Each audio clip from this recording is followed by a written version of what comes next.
Today's episode of the Counselling Tutor Podcast is sponsored by Web Healer. You're a counsellor in private practice and you need a website, or you've got an existing website which you need help with. Web Healer are offering Counselling Tutor Podcast listeners, that's you, £100 off the cost of a website design and build. Now, Web Healers specialise in websites for counsellors and psychotherapists. It's what they do. And the Web Healer team provide a completely non-technical, done-for-you solution, leaving you to focus your time on your clients. Operating for 20 years, Web Healer are a trusted resource amongst counsellors when it comes to getting your practice online. So get the package details and claim your £100 off coupon for your new website by going to counsellingtutor.com/website. That's counsellingtutor.com/website. Welcome to the Counselling Tutor Podcast, the must-listen-to podcast for students of counselling and psychotherapy. Here are your hosts, Rory Lees-Oakes and Ken Kelly. Hi, I'm Rory, and with me, as always, is Ken. How are you doing today, Ken? I'm exceptionally well. Thank you for asking, Rory. And both Rory and I hope that you are well. You've joined us for the Counselling Tutor Podcast, and you've joined us at episode 251. 3 stops on today's journey, starting off with theory in practice, where we take some theory, look at how that shows up in practice. And today we're going to explore the 4 pillars of Gestalt therapy. Interesting topic. Then we go into practice today, where we look at what's current, what are the contemporary challenges or wins that we face as counsellors. And today an important topic, talking about sexual intimacy, something that certainly comes up in the therapy room. And then we go into practice matters. That's our CPD section of the Counselling Tutor Podcast, sponsored by our CPD library. And today, Rory, you're looking at the difference between PTSD and complex PTSD.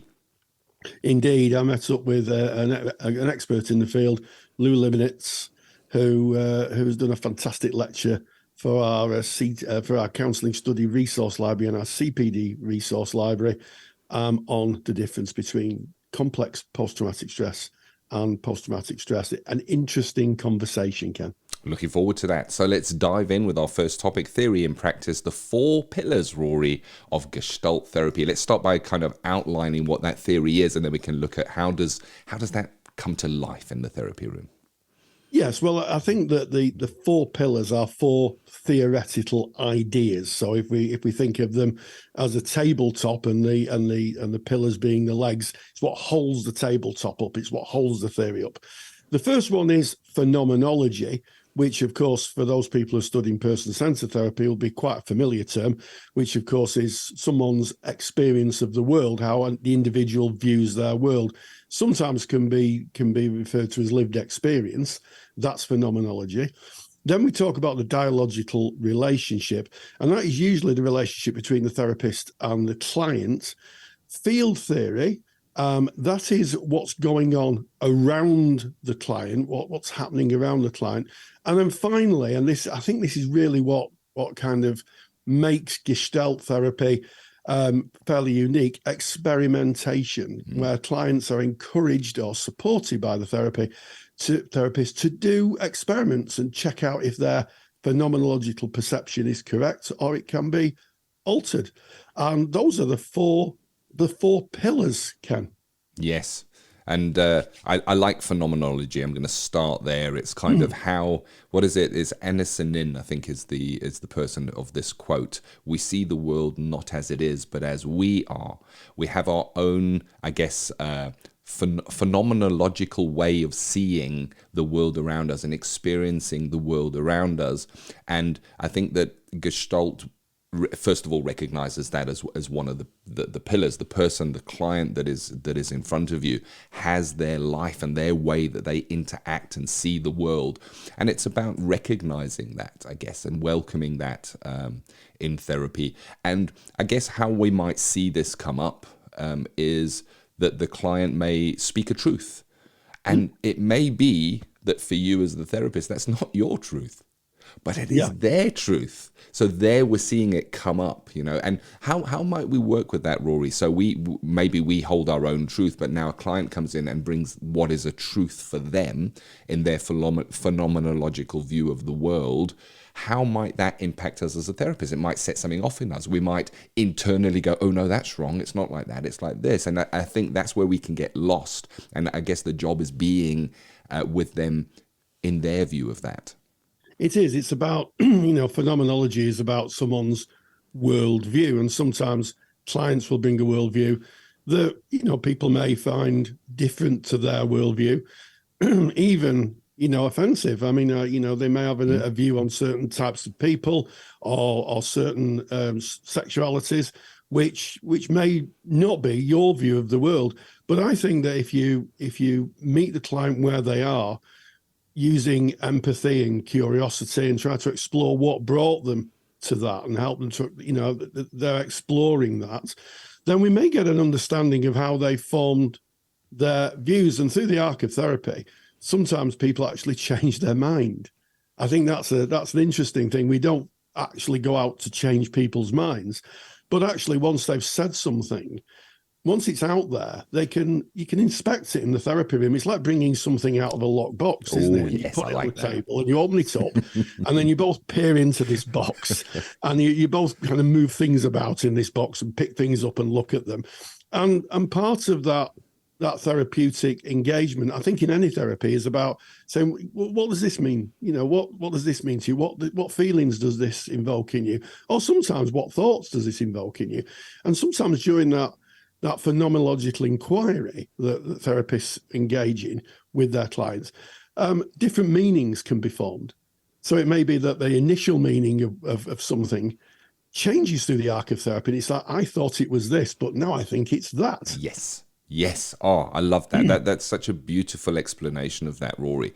Now, we're saying four pillars here, and we've spoken about that first pillar, that phenomenological view or phenomenology. But phenomenology would be useless. We wouldn't understand it. We wouldn't be able to understand their view on the world if we didn't enter into dialogue, which is our second area of the second pillar of Gestalt, is that dialogical relationship. And of course, dialogical, referring to there needs to be a dialogue between you as the therapist and them as the client. You're sharing that experience. You're doing exactly as you just said there, Rory. What does that bring up for you? What does that mean for you? It's looking in that box and talking about it so we can get a shared understanding. Absolutely. And this, one of the big terms in Gestalt therapy is contact. Whether it's the client's contact with themselves, their own processes, or the therapist's contact with them, contacting their phenomenological view of the world. So, for any therapist, but certainly in Gestalt, to initiate contact, you have to be present. You have to be, to some extent, vulnerable. You have to be able to see the world through the client's eyes. You have to be empathic. You may do a little bit of self-disclosure in this area, but it is about showing the humanity in yourself and allowing the client to engage with that. And that's where the contact is. It's the contact between the client's lived experience and sharing their story, and you as a therapist working with the client, and the client seeing you as an ally, someone who they can talk to and share their experiences. And crucially, the client perceives you as someone who is trying and working hard to understand their view of the world. Yeah. I can't help but comment time and time again when we look at all the different theories, how they kind of intertwine and relate to one another. And as you're speaking, you could just as well be speaking about person-centered therapy, bar a few words in there. But they are different therapies and I guess there for a reason. And I'd like to share a quote just covering what you've just said. And this is from Yontef and Jacob's book, 2005, page 320. It suggests dialogue is the basis of the Gestalt therapy relationship. In dialogue, the therapist practices inclusion, empathic engagement, and personal presence, e.g. self-disclosure. And I think that that's an important point, because you mentioned that self-disclosure, and that might be where we can kind of see the paths maybe splitting from other theories where we're maybe not encouraged to self-expose. So how might that show in the therapy room with self-disclosure from the therapist's point of view? And what we don't want to be doing, I guess, is taking the spotlight onto ourselves. So if a client shares something, self-disclosure is not saying, oh, I had something similar that happened to me, let me tell you about that. That's not self-disclosure. I think self-disclosure is more appropriate where somebody brings something and you might share that you have an understanding of how that might be or feel or relate to them because of maybe a personal experience, but we wouldn't want to take the baton and say, well, that's nothing, let me tell you about what happened to me type of vibe. No, I mean, I think the best example of that actually came from a TV program called Cold Feet, which was very popular in the 90s. And it was about one of the characters who went to visit a therapist because one of the other characters had died. And the character who was playing the client was concerned that people weren't grieving enough or grieving in the way that she believed that people should grieve. And the therapist said, it was brilliant. I have to say, it was one of the best examples of self-disclosure I've seen on a TV program. The therapist said, it seems to me that you're concerned that people aren't grieving in the same way you are. And she said, I'll share with you that when my husband had a terminal illness, we both decided that when he died, I'd go scuba diving with turtles. Wow. And there was this silence. And as a therapist watching it, it was like, wow. Yeah. Not saying that's what you should do, but that's my experience of grief. And what you're saying is that other people are experiencing it different and almost inciting a permission to say, I can grieve in the way I want to grieve. Oh, yes. Oh, yes. I'm liking this. I'm liking it. We're now going to go on to that third leg. They're not in particular order, but it's field theory. And so we're recognizing the phenomenology. We're involved in dialogue. We have that dialogical relationship. We're now looking at field theory. We have to recognize, I guess, or that the life the person is leading, their day to day, what's going on for them is going to influence who they are, what they bring at the time that you're speaking with them. Absolutely. And within Gestalt, there's three types of field. There's the experiential field, in other words, the phenomenological reality of the client. There's the relational field and how the therapeutic relationship and the therapist engages with the client. And then there's the wider field, and that wider field can be things that are happening outside the therapy room with different people. And I think crucially, not just on the client side, when as therapists, we have to be aware of what's going on in our own lives and try and bracket that within the relationship. And there's a term sometimes used called shuttling. I love that word, shuttling, like moving very short trips across these three fields. And we may find ourselves, in the relational field, or we may find ourselves in the wider field, talking about things externally to the client, or we may find ourselves in the relational field where we have to hold a relationship and really be empathic and really try to connect with the client so that we can support them and build that trust, because that's what the therapeutic relationship is. It's all about trust, and it's flexible and it's a constant flux. It's a constant movement. Yeah. And I guess maybe an example in practice and an example of the time we find ourselves in at the moment where prices are going up, fuel prices are going up at the time of making this podcast. Inflation is very high. People's mortgage rates are going up, and that is an external field that can have an impact on a lot of people. I'm certainly feeling it myself, and you may very well see that presenting as part of the person's presentation in therapy and recognizing those different fields, Rory. Yes, absolutely, and I'm moving across them. Yeah. I think that it's about pacing is quite an important part, I think, in Gestalt. making sure that you're in the same place as the client. It's a bit like tennis. Tennis as you're playing in a rectangle with a net in the middle, and there's different areas, and you bat the ball, if that's the word. Please, no letters in the postcode. batting the ball. Batting the ball. Can hear the letters being written now. And hit the bat with one's racket, I think is probably the correct expression. And within that, you move around, and for that relational ball, the therapy, to keep in play, because I'm really stretching the metaphors here, Ken, you have to move around the different areas of the pitch. And I guess that's a good way of thinking of that the field is literally a good example. It's a field. You're playing within a pitch, and you're moving around those different areas to keep the therapeutic ball in play. Yeah. So that field theory. And then, of course, we go on to the fourth pillar, or the fourth leg holding up the table, that is Gestalt underpinning, and that is experimentation. And this is an interesting part. And here again, I guess it's where maybe the split in the road comes from other theories. So person-centered, we would not be working with experimentation. But Gestalt is known for experimentation. And of course, the empty chair is like a very well-known example of that, Rory. It is. And I'm sure a lot of people who are listening to this may use empty chair. And for those of you who may be new to this, what is empty chair? Well, say, for instance, you have a client who has unfinished business with a former partner they've not seen for a long time. What you would do is, if the client agreed to it, it would have to be contracted. It's not something for early work in therapy. I think it's something when the client's settled in and the client knows the way that you work and trust has been built. You could say to the client, well, look, what I'm going to do is I'm going to ask you to sit in your chair. I'm going to put an empty chair in front of you. And I'm going to ask you to imagine that your ex-partner sat in that chair. Mm-hmm. And what do you want to say to them?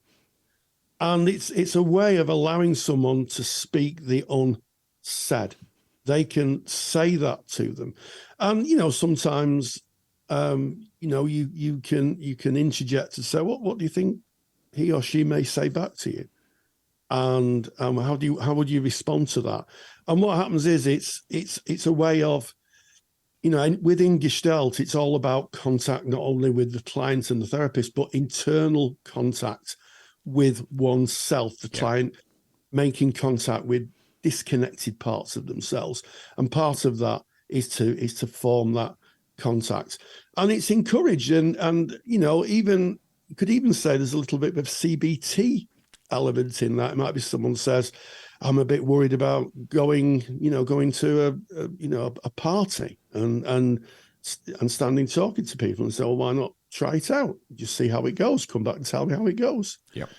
And then you could do a debrief. And you're absolutely right, Ken. It is it does make Gestalt stand out a little bit more than say person-centered therapy, because it's a more active, directive approach, isn't it? Yeah, very much so. And those experiments can be incredibly powerful. One example that springs to mind for myself is maybe working with a client, and the client has experienced a loss, or somebody is around that they have unfinished business with, but maybe that person has passed away, and then there's no way of contacting them or getting to them. So the empty chair is one way of doing that, which is quite verbal, and it's in the room, maybe with the therapist.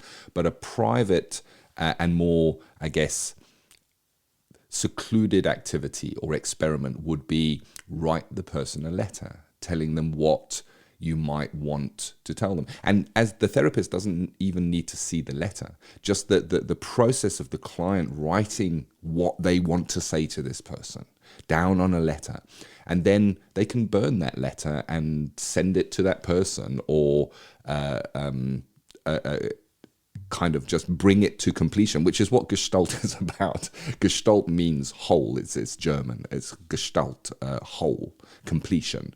And the theory suggests that many of us have uncompleted elements of our lives and we're looking for that completion. Maybe I think of myself of what I would like to have said to my dad that I didn't say to my dad before losing him. And I can do that by writing a letter and burning that letter and sending it to him. And it brings maybe a little bit of completion there. But those experiments can be so, so powerful. And I guess that keys into who that client is. What is their preferred communication method?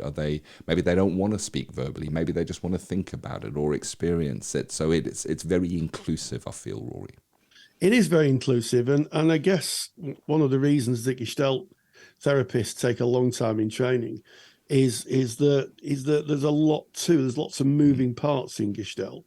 And I think it's especially worth mentioning that we've touched on the 4 pillars of Gestalt, but Gestalt is so much more than that. It's about, as you say, completing the circle. There's no real direct translation for Gestalt from the German to the English, but most people would say it's a completion. It's sometimes referred to as homeostasis. And an example of that would be, I feel thirsty, I go to the tap, I turn the tap on, I fill the glass with a drink, I put the glass to my mouth, I drink, I'm no longer thirsty, and that homeostasis is complete. And what happens is that there are parts where emotionally we've not picked the glass up. Yeah. So for instance, we've not said the unsaid, as you've said, or written that letter, as you said about your dad. And what happens is that then allows us to disconnect contact with ourselves.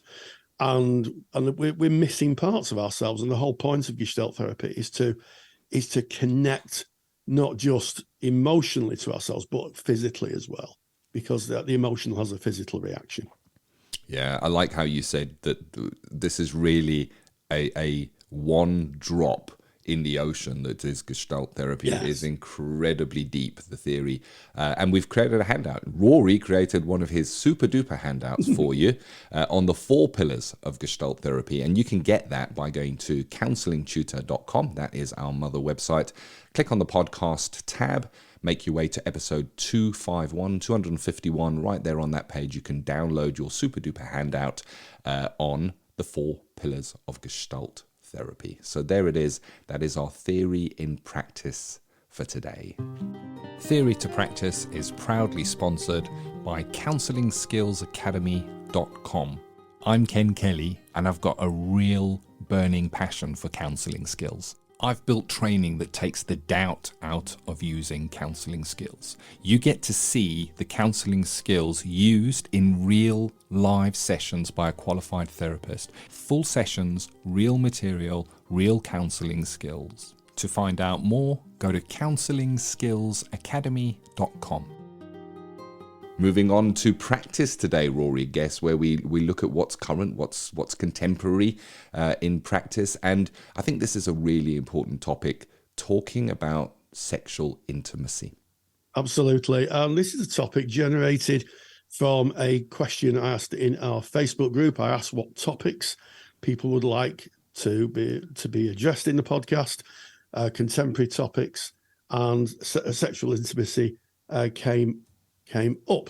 And if you want to join our Facebook group, if you go to Counselling Tutor, just type in, if you go to Facebook, just type in Counselling Tutor, you'll find our Facebook group, and you'll find thousands of like-minded people. There's a lot of students, there's a lot of qualified colleagues, there are supervisors, there are tutors, different disciplines, different modalities, all talking about the world of counselling and psychotherapy. So we thank our Facebook group for providing this topic. And I'd like to start off with a bit of Latin, if I may. Homo sum humani nihila a me alenium puto. I am a man, nothing human is alien to me. It was Terence, the philosopher Terence, who of course was a Roman slave, who talked about engaging with humanity in all its aspects. Mm-hmm. And the reason I start off with this quote is because I think it's really important. Sexual intimacy is an important part of most people's lives. And it's a prism or a lens that we can look through with the client to see about how the majority of their life is working. But to do that, we need to be able to engage with the sexual intimacy. And if we're a little worried about it, or we're shy about it, or we feel shamed about it, or we push away from it, therefore the client won't be able to go there. And that important aspect of the client's reality is shut off. The door is shut, and it's shut by the therapist, not the client. The client's opening the door.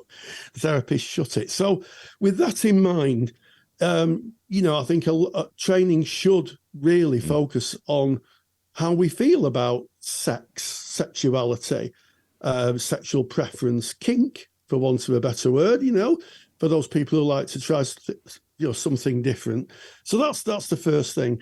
And I think we should, when clients talk about sexual intimacy, it's something that's impacting on their entire life. It's part of their entire life. It's as important as their, I don't know, as eating and drinking and physical health, sexual kind of activity, however that's performed, is an important part of a human condition. And sometimes clients want to talk about it.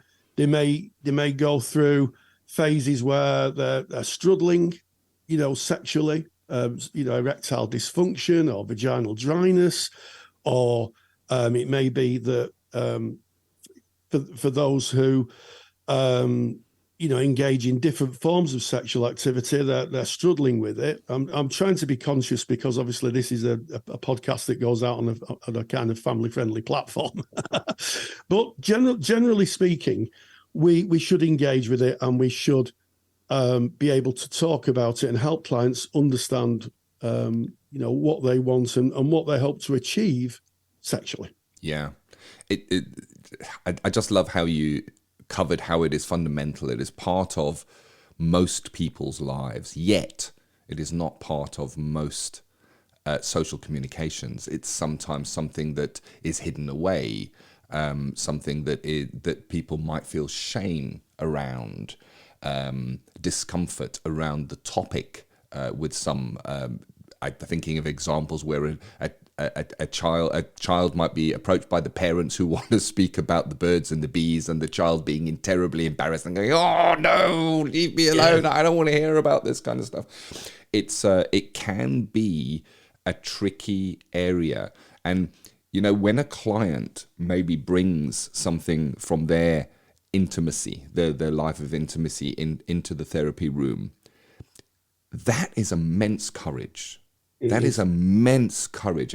And an experiment that you can try for yourself in this is, think about your own genitals. Think about your own life, sex life, or your intimacy. And now think about needing to go to a medical professional and tell them about that. What does that bring up for you? Think about what you would need to go through before uttering the first word there, the thoughts that you might go through. So when a client does come into the therapy room and brings that part of their life, if we're not able to warmly welcome and receive what they bring, if we medicalize it or speak only clinically, if we gloss over it and maybe change the subject or focus on another area that they're bringing, how might that feel for them? That maybe it's a part that is unacceptable to themselves that they dare show within the therapy room, and then it's overlooked or glossed over. And it may be that as the therapist, we think, well, I didn't train in sex therapy. I'm not the right person for this. Maybe I need to refer the person. What kind of a message is that sending? And of course, we do need to know when we're working within our competence and outside of our competence. That's what CPD is about. So if we are going to need to make a referral, then you do need to make a referral. But how is that done? And it's sometimes more about us than the client, us as the therapist than the client. What comes up for you when you think about sexual intimacy, when certain words are used, so to describe genitals, and again, we're mindful this is a family friendly, like you say, Rory, so we're not going to say the words, but you can think of them. You can think of those words. Are there any of those words that are a no-go for you? If somebody says it, that, I don't want to, that's not a good word for it. It's about becoming comfortable with all aspects of that, and maybe showing the client that the door is open, that if a client does bring a little element of their intimate life, their sexuality, that we invite by going, you're most welcome to speak about that with me. You know, opening the door, saying it's okay, being non-judgmental and welcoming. Absolutely.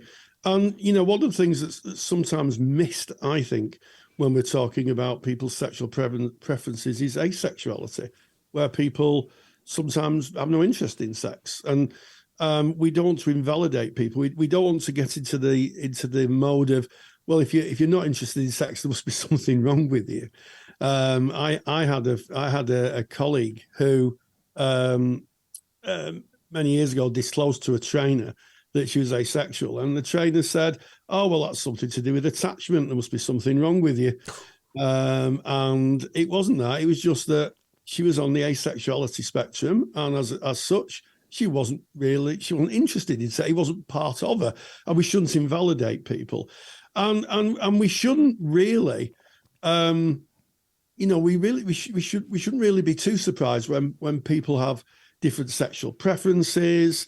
That could be that they have different sexual partners or engage in kink. You know, we may do a podcast on kink at some point.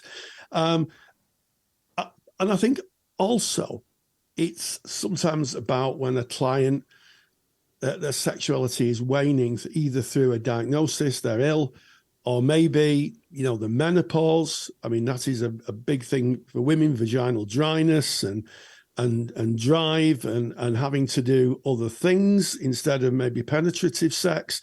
So I think we need to be in the spectrum of as Terence said, I'm a human, nothing human's alien to me.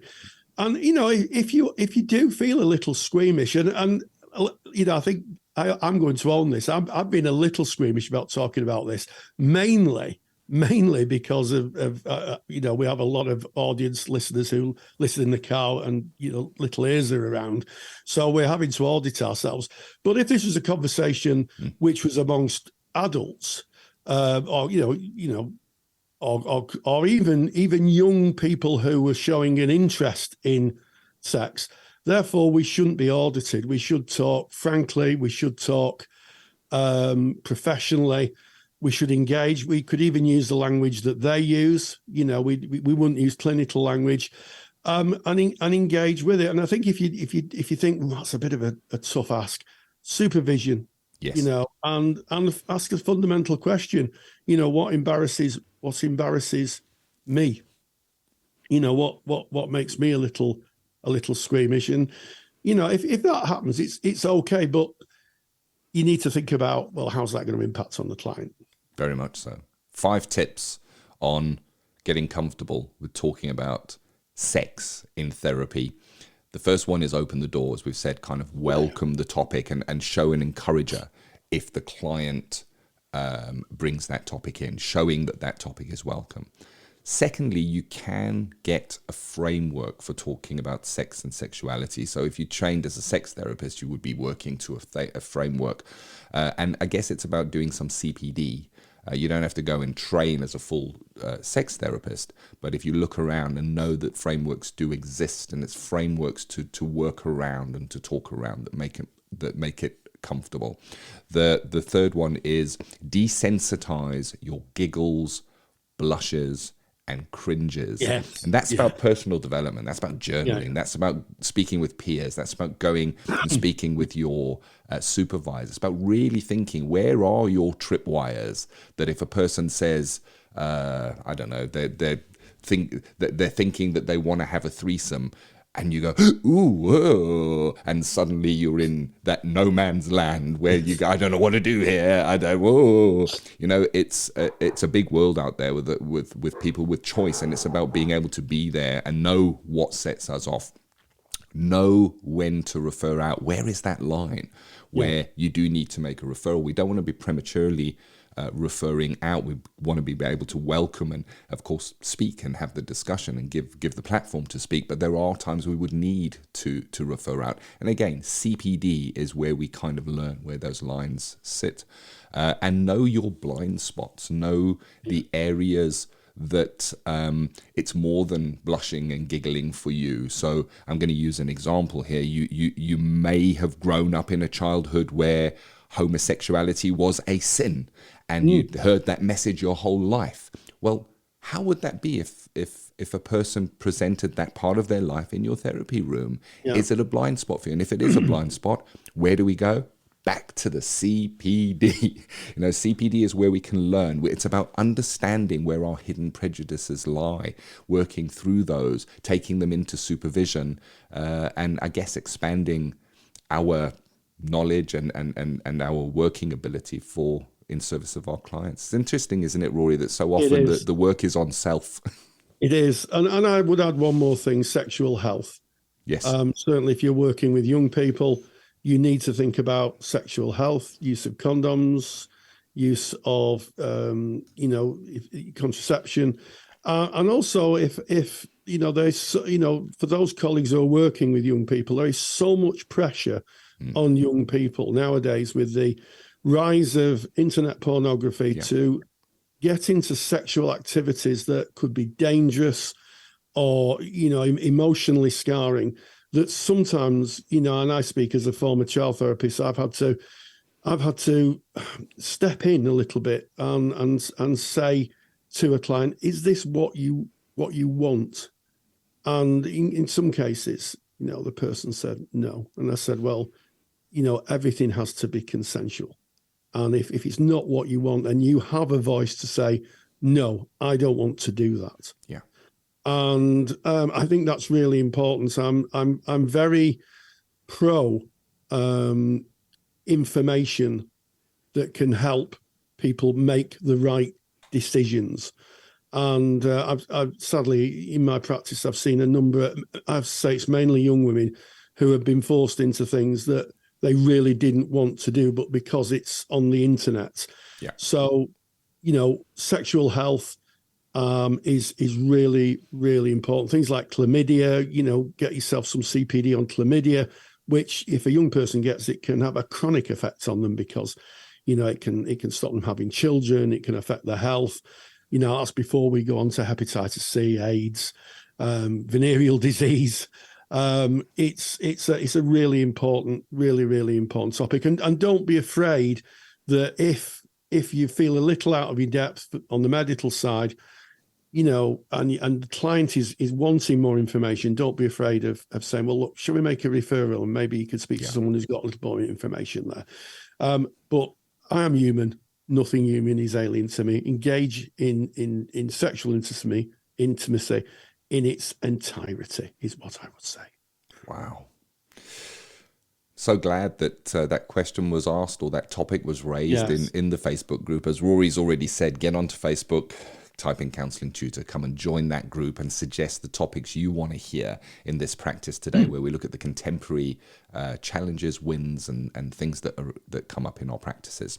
We now go into Practice Matters, Rory. You held an interview. We're talking about PTSD and complex PTSD and the differences. Yes, and I think it's so important. PTSD has become such a well-known term for stress disorder, flashbacks, and distress through something that's happened, a traumatic event. But now we're beginning to understand there's different forms of PTSD. I caught up with Lou Liebnitz, who taught us or tells us the difference between PTSD and complex PTSD. And this is what she had to say. Practice Matters. The National Counselling Society is proud to sponsor Practice Matters. National Counselling Society are really excited to have launched their Children and Young People Therapist Register for counsellors working with the younger age group. To find out more, visit nationalcounsellingsociety.org. nationalcounsellingsociety.org. PTSD has become the byword for stress and traumatic responses in some people who've had very traumatic lives. However, recently has been identified a slight change or a slight update to that, which is complex post-traumatic stress disorder, sometimes known as CPTSD. And I'm welcome Lou Lebentz, who has made a fabulous lecture for our counsellor, CPD and CSL library on complex PTSD. Lou, thank you so much for joining us. Thank you. Thank you for inviting me, Rory, and great to be here. It's fantastic. So, post-traumatic stress is something that it's in the kind of vocabulary of therapists. But actually, CPTSD is something slightly different. So what is the difference, Lou? There is a difference. And yes, I'm with you and I totally agree.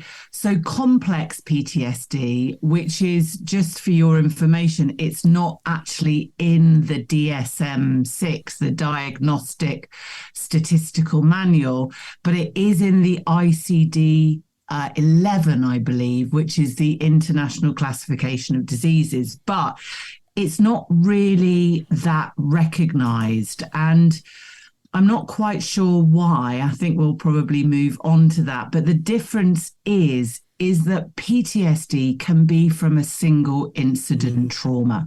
It can be from a one-off event like a car accident or a one natural disaster maybe. But complex PTSD is usually a series of traumas. And I'm not sure about people listening, but I know in my career, it's been very unusual for me to deal with somebody or work with somebody with just a single incident trauma. And when we're working with complex PTSD, they have all the visual and somatic and emotional flashbacks the same. They have an avoidance of triggers. They might have night disturbances or sleep disturbances, dissociation, anxiety, depression, self-destructive behavior, maybe coping with substances. But the complex PTSD has all of that and some. And the and some is really more of a difficulty with emotional self-regulation and this very negative view of self, which normally includes shame and guilt and feelings of unworthiness. And so there's a lot more of this, what we would call interpersonal disturbance going on, and this mistrust of others, if you like, and the world around them, which you don't really see with PTSD per se.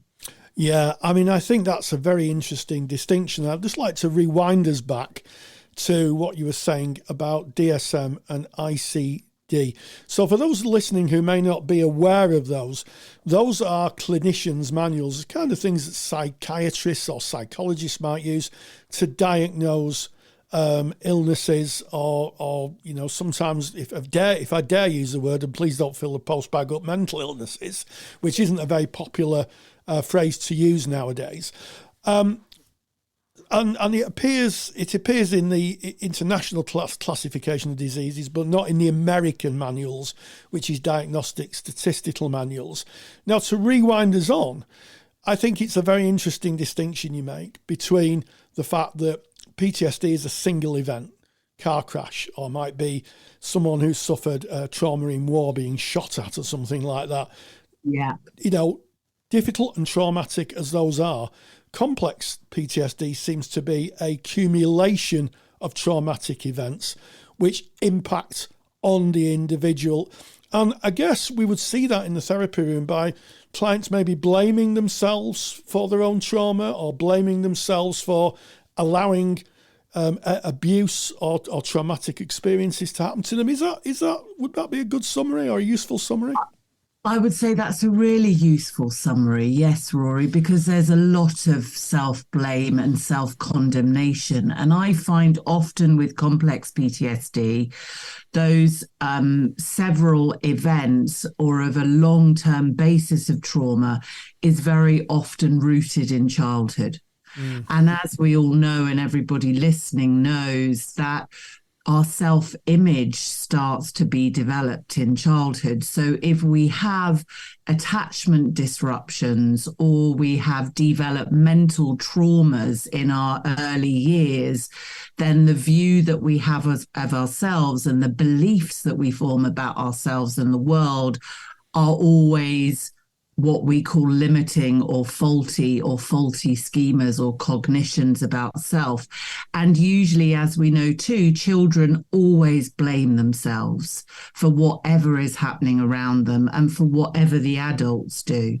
So this I'm worthless or I'm unlovable or it's always my fault becoming built into their perceptions of themselves. So then if we've got that early attachment rupture or what I call developmental trauma, and then we put more traumatic incidents on top of that, whether it's bullying, whether it's sibling rivalry, whether it's problems at school, whether it's an illness of a parent or divorce or other what we call ACEs, which are the adverse childhood experiences and scale, then we are looking at a system that has had collective events of trauma happening within their world. And that's where we get the inability to manage our own emotional processing or our own affect, as we call it, and the affect dysregulation comes in.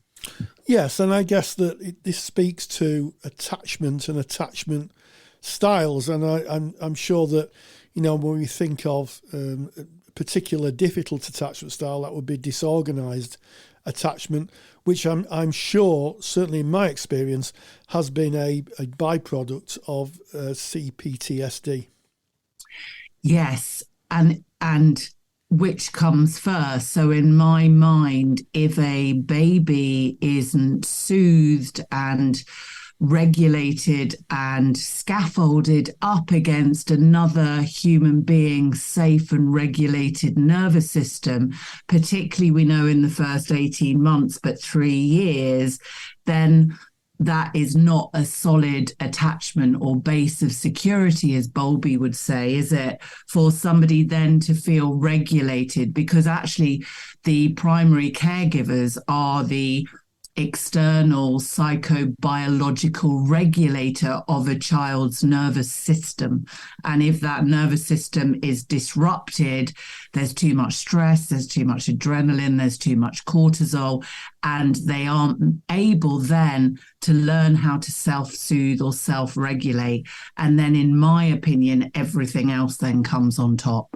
Yeah, I mean, I would say that is a really accurate summary. I know my little granddaughter at the time of recording this is 2.5.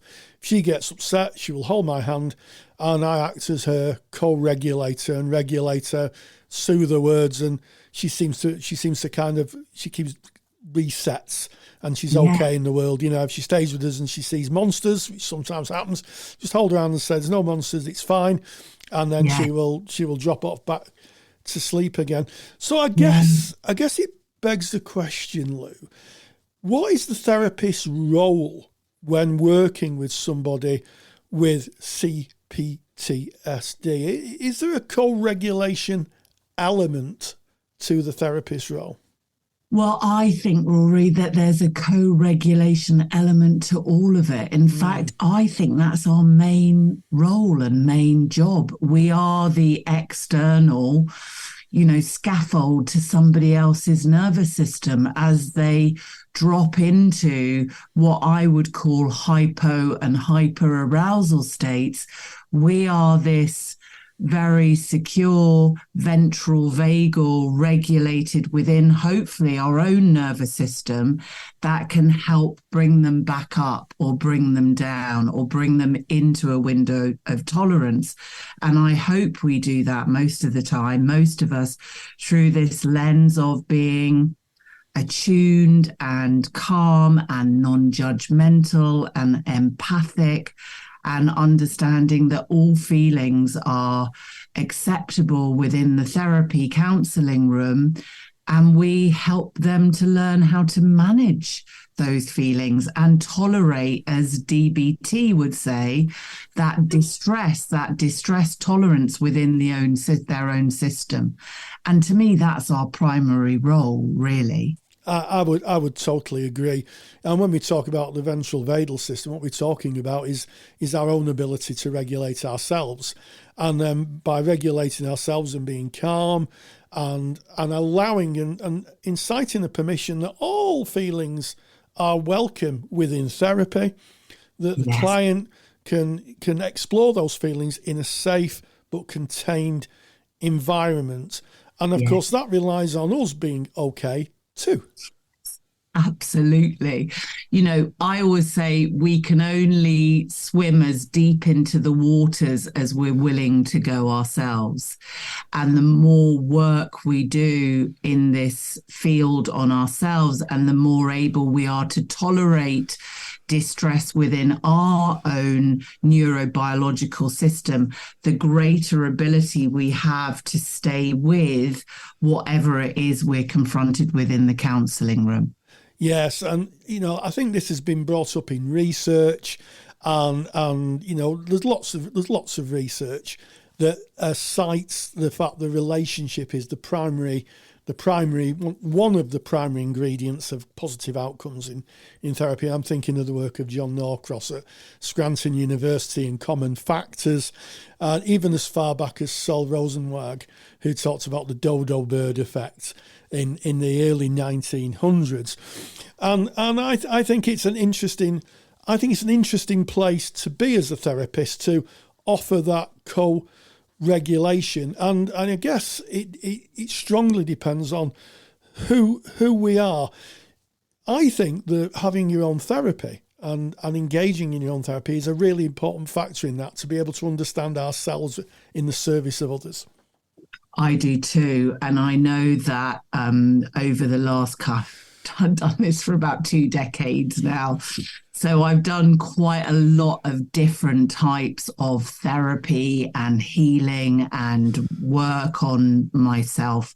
And I would say that the strongest indicator for me is our ability I work quite a lot somatically now, which is with the body, and I use EMDR, which is eye movement desensitization reprocessing, for anybody listening that doesn't know about it. And there is a lot of somatic release with trauma. So the nervous system will hold on to these survival responses and the cortisol and adrenaline. So in EMDR, both my own personal EMDR and with clients, there is often a lot of release work that happens from the body. And that's not just crying. That can be shaking. It can be trembling. It can be legs running. That absolutely does happen as the kind of somatic system is releasing. So I think where we're going now with therapy and counselling seems to be much more of a body-led and body-based approach, aka, Bessel van der Kolk's The Body Keeps the Score, or Babette Rothschild's The Body Remembers. So more and more of our work, I think, is about staying with the body and allowing people to release. And I'm sure that anybody listening that has had their own counselling work with themselves or therapy work, we all know the therapists and the counsellors that can stay with feelings and don't take you away from it. And I'm sure we've all had experiences with people where it's it's almost quite or too quickly that we're moved on and out of it, really. And I think we need to stay much more with the feeling of what's going on for somebody and attune and empathize to that, because really that's the piece that got missed out very early on, very often. Absolutely, and to stay away from the cognitive elements and stay within that feeling. And I guess that's why therapists such as Gestalt align themselves so strongly to trauma work. I know when I did my trauma-informed practice course, I was taught by a Gestalt therapist, and it struck me it was a almost perfect fit. And obviously I'm a person-centered therapist, so I built on a lot of the more bodily responses, working with bodily responses into my practice. Now, he made this fabulous lecture outlining these points in a lot more depth. What do you hope that people will take away from your lecture, Lou? I hope that it will give them more of an understanding about trauma, because I think that there isn't the depth of training, perhaps, or teachings around trauma that there might be. And I know my first decade in the field, I spent on an addiction unit in London, and I didn't really even there know about trauma. And I think once you understand trauma, my opinion, Rory, and this might be a bit controversial, is that everything comes out of a dysregulated nervous system and trauma on some level.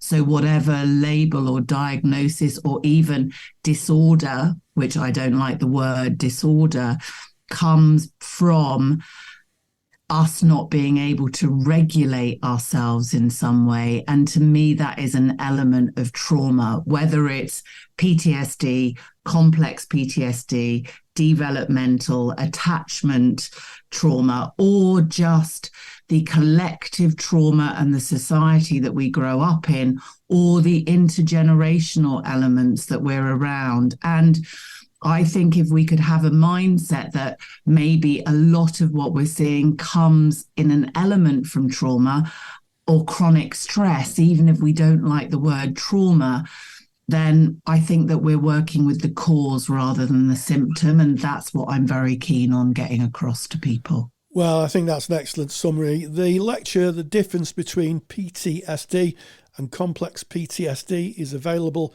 in our libraries, both in the student library, the CSR, and the counsellor CPD library for qualified counsellors. And it just goes for me to say, Lou LeBentz, thank you so much for joining us.